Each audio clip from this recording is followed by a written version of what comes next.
નમસ્કાર ખેડૂત મિત્રો, જય કિસાન જય ભારત। ખેડૂત ભાઈઓ, આજના એપિસોડમાં આપણે વાત કરીશું આપણી ઉપજ તલની। હવે આજે તારીખ છે 16 જુલાઈ 2026 અને વાર છે ગુરુવાર।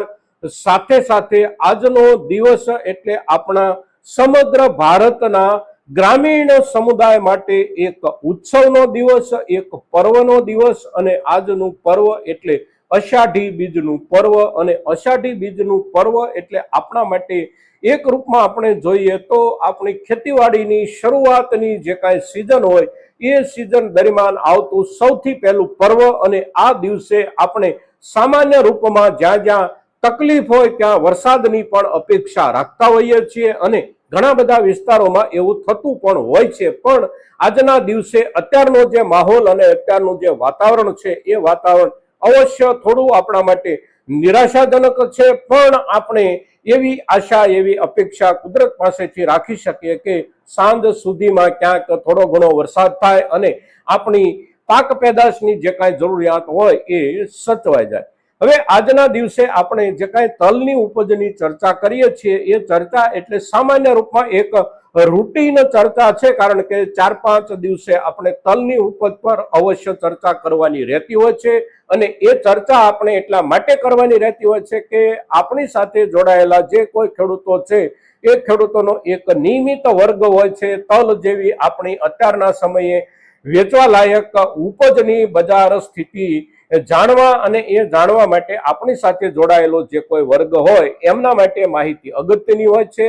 અને તલની ઉપજ અંગે આપણે છેલ્લી જે કાંઈ ચર્ચા કરી એ ચર્ચાને 4-5 દિવસ વીતી ગયા છે અને એ દિવસોમાં આપણા તલના બજાર ભાવમાં આપણને નરમીનો માહોલ જોવા મળ્યો તો ખાસ કરીને આપણા સફેદ તલમાં લગભગ 101 રૂપિયાનો ઘસારો બેઠો તો સાથે સાથે કાળા તલમાં પણ અવશ્ય એવી સ્થિતિ આપણને જોવા મળી હતી। પણ આ અઠવાડિયાની શરૂઆતથી આપણે જોઈએ તો ભાવોમાં પાછળના અઠવાડિયાના છેલ્લા દિવસો દરમિયાન જે ઘસારો બેસતો હતો એ ઘસારો અટકી ગયો અને અટકી ગયા પછી સામાન્ય રૂપમાં સુધારા તરફ પણ બજાર આગળ વધ્યું। કાળા તલના ભાવોમાં હજી આ અઠવાડિયા દરમિયાન આપણને વિશેષ કોઈ સુધારો જોવા નથી મળ્યો, પણ સ્થિતિ આપણે જોઈએ તો અવશ્ય હવે ધીમે ધીમે જળવાઈ રહેવા તરફની આપણને દેખાઈ રહી છે। અને જળવાઈ રહેવા તરફની જે સ્થિતિ છે એ સ્થિતિનું કારણ સામાન્ય રૂપમાં આપણે જોઈએ તો એક આપણા તરફથી બહુ ઓછી આવકો બજારમાં થઈ રહી છે। આપણા ગુજરાતમાં પણ ઓછી આવકો છે।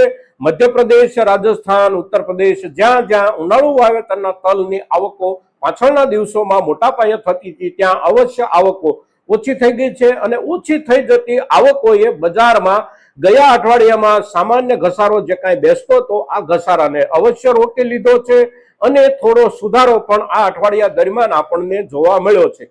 સાથે સાથે સુધારો જે કાંઈ આપણને જોવા મળ્યો એની સાથે જોડાયેલું એક બીજું કારણ પણ હોઈ શકે છે અને એ બીજું કારણ એટલે આ વર્ષની વાવેતરની સમયગાળાની જે કાંઈ વરસાદની જરૂરિયાત હોય એ વરસાદની જરૂરિયાત સમયસર કુદરત તરફથી સચવાઈ નથી રહી, એના કારણે વાવણીમાં બહુ મોડું થયું। અને બહુ મોડું થયા પછી પણ આપણે જોઈએ તો જુલાઈ મહિનાની આજની 16 તારીખના દિવસો સુધીમાં પણ આપણા દેશના મોટા ભાગના વિસ્તારો પૈકી હજી કેટલીક જગ્યાએ વાવણી લાયક વરસાદ કાં તો થયો નથી અને થોડા દિવસ પહેલા વરસાદ થોડો ઘણો થયો હોય તો વવાયેલો જે કાંઈ આપણો પાક છે એ પાક હવે સલામત ન દેખાઈ રહ્યો હોય એ પ્રમાણે તડકો અને પવન જે હુમલો કરી રહ્યો છે એના કારણે સ્થિતિ રોજે રોજ ગંભીર થતી જાય છે। અને ચોમાસું વાવેતરના એક ઘટેલા આંકડાઓ ઉપરાંત હજી પણ વાવણી બાકી હોય અને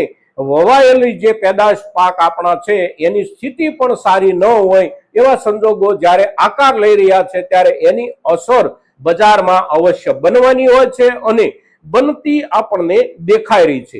હવે આજકાલમાં વરસાદ થઈ જાય, 2-5 દિવસમાં વરસાદ થઈ જાય તો વરસાદ મોડો છે અને મોડો થયા પછી થતો વરસાદ કે ત્યાર પછી થતી વાવણી અવશ્ય અંતિમ ઉત્પાદન ઉપર મોટામાં મોટી અસર કરતી હોય છે। પણ વરસાદ થાય એટલે એની એક સૌથી પહેલી અસર બજારમાં ભાવો ઉપર પણ પડવાની શરૂ થઈ જાય છે અને બજાર શરૂઆતના દિવસોમાં એવું માનવા પણ માંડે કે હવે વરસાદ થઈ ગયો, પુષ્કળ ઉત્પાદન આવશે એટલે ફરી પાછું બજાર કાં તો સ્થિર થાય, કાં તો એમાં થોડો ઘણો ઘટાડો પણ આપણને જોવા મળતો હોય છે. અને આપણી ચોમાસુ વાવેતરની જે કાંઈ ઉપજો હોય આ દરેક ઉપજોમાં આવી સ્થિતિ બનતી હોય છે.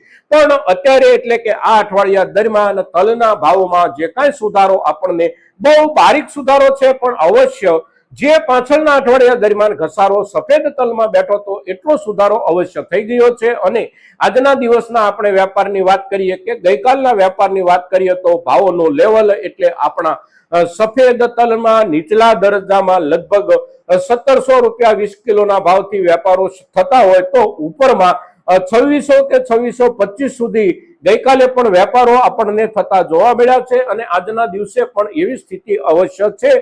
સાથે સાથે પ્રીમિયમ રેન્જમાં પ્રીમિયમ પ્લસ ક્વોલિટી કોઈ ખેડૂતની છે તો એ ખેડૂતની ક્વોલિટીના ભાવ બજારમાં 2650 થી પણ ઉપર અવશ્ય મળી રહ્યા છે. એટલે એકંદર ભાવો પાછળના અઠવાડિયાના ઘસાયા પછી આ અઠવાડિયામાં સ્થિતિ સુધરી રહી છે. કાળા તલ જે છે એ કાળા તલના ભાવોમાં આ અઠવાડિયાની શરૂઆતથી આપણે જોઈએ તો સફેદ તલમાં જેવો સુધારો થયો એવો સુધારો નથી થયો, પણ ભાવોનું લેવલ આપણે જોઈએ તો સારામાં સારી ક્વોલિટીમાં 3500 રૂપિયાથી ઉપર વેપારો થઈ રહ્યા છે. અને પ્રીમિયમ રેન્જ ક્વોલિટી 3800, 3825-50 રૂપિયા સુધી અવશ્ય વેચાઈ રહી છે. પણ પાછળના અઠવાડિયામાં 4000 રૂપિયા સુધીના જે વેપારો થતા હતા એમાં બેઠેલા ઘસારામાં આ અઠવાડિયા દરમિયાન આપણને સુધારો નથી મળ્યો. પણ કાળા તલમાં એક વાત અવશ્ય છે કે કાળા તલનું ઉત્પાદન જે કાંઈ થાય છે ઉનાળુ વાવેતરમાં અથવા તો ચોમાસુ વાવેતરમાં એમાં સૌથી મોટો હિસ્સો આપણા ગુજરાતમાં હોય છે. બાકીના રાજ્યોમાં કાળા તલનું વાવેતર આપણા ગુજરાત જેટલું નથી થતું, એટલે કાળા તલનો જથ્થો બહુ મર્યાદિત હોય છે.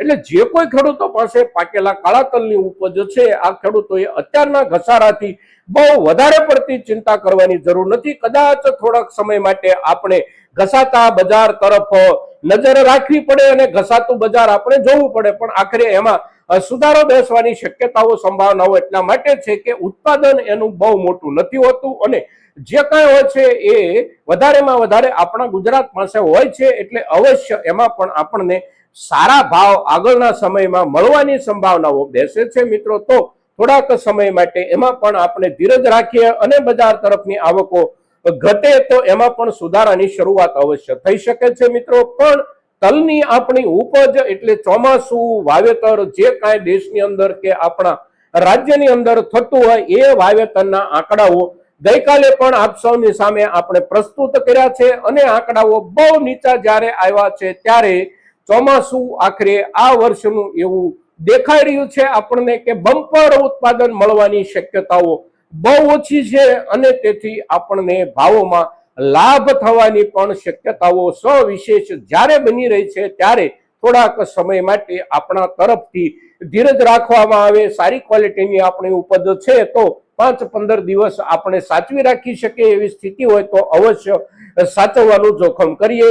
ભાવોમાં સુધારો બનવાની શક્યતાઓ સંભાવનાઓ વાતાવરણ અને મોસમ ખાસ કરીને ચોમાસુ ઋતુ જે પ્રમાણે હાલવી જોઈએ એ પ્રમાણે નથી હાલતી, ત્યારે જે બની રહી છે એને આપણે સમજી અને એના આધારે આપણી ઉપજ પરનો આપણે નિર્ણય કરીએ. મિત્રો, આજના દિવસે આપણી તલની ઉપજ પરની જે કાંઈ ચર્ચા આપણે કરીએ છીએ આ ચર્ચા એટલે આપણા ખેડૂત સમુદાય માટે અગત્યની ચર્ચા અને તેથી મહત્તમ ખેડૂતો સુધી આપણી ચર્ચા પહોંચે એને માટે આપ સૌના પ્રયાસોની અપેક્ષા સાથે જય કિસાન, જય ભારત.